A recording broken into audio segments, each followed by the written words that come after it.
পরিবেশের সঙ্গে বিবাদ, আর সেই বিবাদে বন্দুক হাতে তেড়ে গেলেন তৃণমূলের এক নেতা। শুধু তাই নয়, অভিযোগ গলায় বন্দুক ঠেকিয়ে খুনের চেষ্টাও করতে গিয়েছিলেন তিনি। ছবি ভাইরাল হওয়ার পরই নেতাকে গ্রেফতার করে পুলিশ।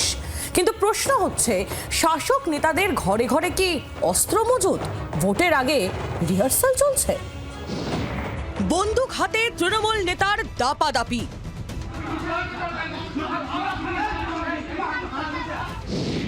গলায় বন্দুক ঠেকিয়ে প্রাণে মারার চেষ্টা।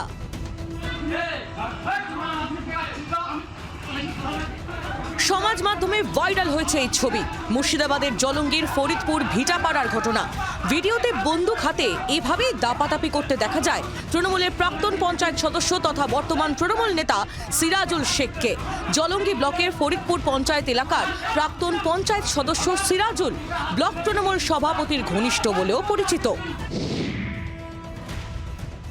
সূত্রের খবর, বাবর আলী ও তাহাজুল শেখের সঙ্গে দীর্ঘদিনের বিবাদ সিরাজুলের। মঙ্গলবার সেই বিবাদ চরমে ওঠে। দুপুরে ভিটাপাড়া মাদ্রাসা মোড় এলাকায় ঝগড়া চলাকালীন আচমকাই আগ্নেয়াস্ত্র বের করেন সিরাজুল।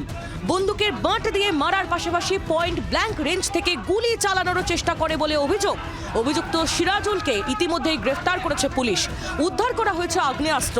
তৃণমূল এটাকে ব্যক্তিগত বিবাদ বলে ব্যাখ্যা করলেও আগ্নেয়াস্ত্র নিয়ে দাপাদাপির ঘটনায় শাসক দলকে বিদ্ধে ছাড়েনি বিজেপি। তৃণমূল নেতারা বন্দুক হাতে দাপাদাপি করবে না তো কি করবে? হরিনাম সংকীর্তনের খোল নিয়ে দাপাদাপি করবে? ওরা বন্দুক হাতে দাপাদাপি করবে না তো ওরা কি গীতা কোরআন এসব নিয়ে দাপাদাপি করবে? লাদেন কি নিয়ে দাপাদাপি করেছিল? যা নিয়ে দাপাদাপি করেছে তৃণমূল তাই নিয়ে দাপাদাপি করবে। একই ধরনের সংগঠন। গত বছরের মাঝামাঝি মালদার কালিয়াচকে তৃণমূল ব্লক সভাপতির বিরুদ্ধে আগ্নেয়াস্ত্র হাতে তোলাবাজির অভিযোগ উঠেছিল। সিসিটিভিতে ধরা পড়ে সেই ছবি। তোলাবাজির প্রতিবাদ করায় পাল্টা আক্রান্ত হন প্রতিবাদী।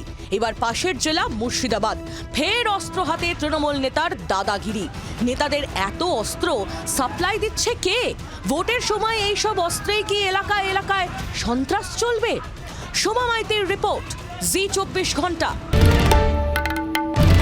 বাংলার আওয়াজ, বাঙালির আবেগ, জি24 ঘন্টা।